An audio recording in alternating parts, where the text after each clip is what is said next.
क्या था कि काचा बयाना मंगियों का तुमसे कुछ नाश्ता पानी खाए पिए के बाद करियो का कोनो अच्छी चीज मंगियो उतनी बारा सोच लेते हो।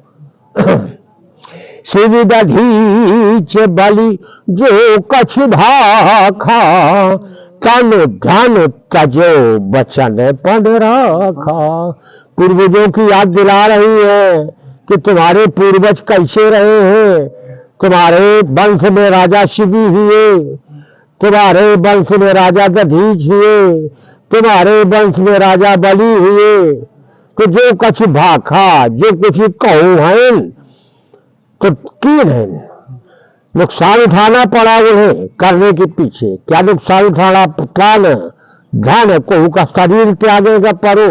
जैसे दधीच जी को शरीर त्यागना पड़ा था, गायन से चटवा चटवा के शरीर त्याग दिया था, लेकिन बात अपनी पूरी की थी। उसी दधीच की हड्डियों के ये हथियार है जो बने थे धनुष, उन्हीं के परिवार के हैं वो। तो किसी ने तन त्यागा और किसी ने धन त्यागा। तुम्हारे ही परिवार में हरिश्चंद्र हुए जिन्होंने सारी संपत्ति दान कर दी, तो सारा धन त्याग दिया। तो तजो इनका त्यागन, लेकिन वचन पन राखा, वचन राखो है, अपना प्रण राखो है। कहा कि तुम भी वचन रखो, तुम भी अपना प्रण रखो।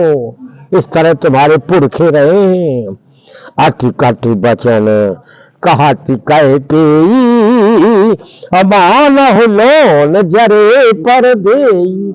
ऐसे कड़वे कड़वे शब्द कह रही है कह के, ये उनका तो नहीं सुन जाता है, तो क्या करें, आंखें नीचे पड़े हैं। उपमा देते हैं गोस्वामी जी, कैसे वचन है वो कि मानव लोन जरे पर देई। कोई जर जाए तो वह दर्द हो तो जरे मानी, और मन्नी पीस दिया वही के ऊपर से डाल दिया तो का दशा हुई। तो नमक आज छिड़क रही है, जरे जराए तो ऊपर है पहले से महाराज, उनका तो बोल नहीं करता है। अब ये नमक छिड़का जा रहा है और जरे धरा मधुरंधर धीर धरी नयन उघारे राव। सिर धुन लीन उसास यस मार सिमोहि कुठाव श्यावरण।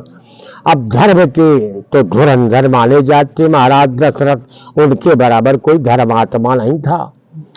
धैर्य धारण किया कि भाई करना तो मुझे पड़ेगा ही, जब मैं वचन दे चुका हूं। अब आंखी खोलें, आंखी बंद करे रहे, अब आंखी खोल के फिर एक बार खपरी माथा फेर मारने, सिर धुन कर लीन सांस, अघाय सांस ले एकदम। और कहा कि कुठार में मारा इसने, बुरी जगह मेरी हमला किया इसने। ये कहा आगे दीख जरत रिस भारी और मन रोष तरवार उघारी। अब जब आंखें खुली महाराज दशरथ की, तो क्या देख रहे कि आगे खड़ी है कैकेयी। कैसे खड़ी है? जरत रिस भारी, बड़े क्रोध में है, इतने क्रोध में है कि मनहु रोष तरवार उघारी। मानो क्रोध रूपी तलवार बिल्कुल म्यान से निकाले ठाड़ी, हत्या करें खातिर मोर जो है। मोठी को बुद्धि धार निठुराई और धरी कुबरी शान बनाई।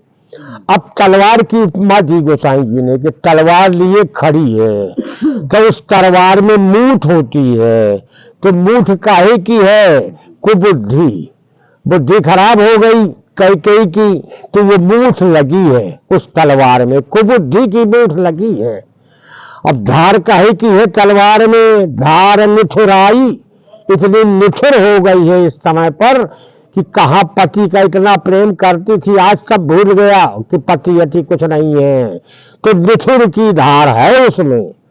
अब इसके बाद धार के बाद जो है के जात है वो धार खाती, को पथरा में टेवत है, को मशीन में टेवत है। तो टेई कहे में गए वो तलवार धरी कुबरी शान, कुबरी के शान चढ़ी है वो माँ, वो तलवार मानी।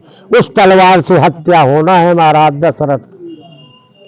लखी महीप कराले कठोरा, सत्य की जीवन ले मोरा।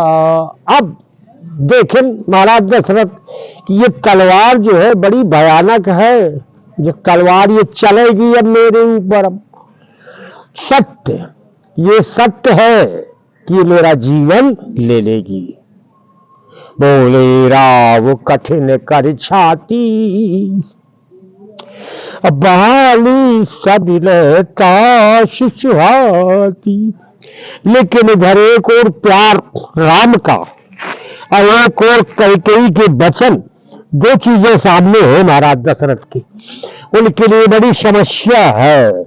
छाती का कठोर के नहीं कि का हुई चुप में रहे, कहां तक चुप है, शायद करो पेट दांत चलावन शायद चल जाए। तो छाती कठिन करके बानी सविनय, विनय के साथ, अब क्रोध वो क्रोध में है, ये विनय कर रहे हैं, विनय से वाणी कर रहे हैं कि जौली आखा अच्छी लागे, विनय करूंगे तो शायद विनय से पसीज जाएगी। प्रिया बचन कस कहा से कुभाती, क्या रे प्रिय कैसे वचन कहती हो, ये ऐसे वचन तुम्हारे मुझसे शोभा नहीं देते। भीर प्रतीत प्रीत कर हाथी, इस वचनों से तुम्हारे प्रेम और विश्वास को ठोकर लगती है, जरा भी प्रेम नहीं है। अरे तुम्हारे जो बच्चे हैं सब मोहरे भरत राम दुई आँखी, कह मेरे दो ही तो आंखें हैं कैकेयी, एक राम है एक भरत है। और सत्य कहाँ करी शंकर साखी, मैं भगवान शंकर को साक्षी करके कहता हूं प्रिय कि ये मेरे दोनों आंखों के समान हैं, जिसको तुम तिलक मांग रही हो। श्री राम आवसि दूत मैं पठई विप्राता, आई है बेगी सुनत दो भ्राता। ठीक है, अगर तुम्हारी इच्छा है कि भरत का तिलक हो तो सवेरा होने दो, मैं दूध भेजूंगा। अब वो दूध जो है दोनों भाइयों को जल्दी लिवा लाएंगे, क्योंकि ममाने में थे वो दोनों भैया भरत और शत्रुघ्न। सुदिन सोझ सब साज सजाई, और देव भरत कहु राज बजाई। और जब आ जाएंगे भरत तो उनका सुदिन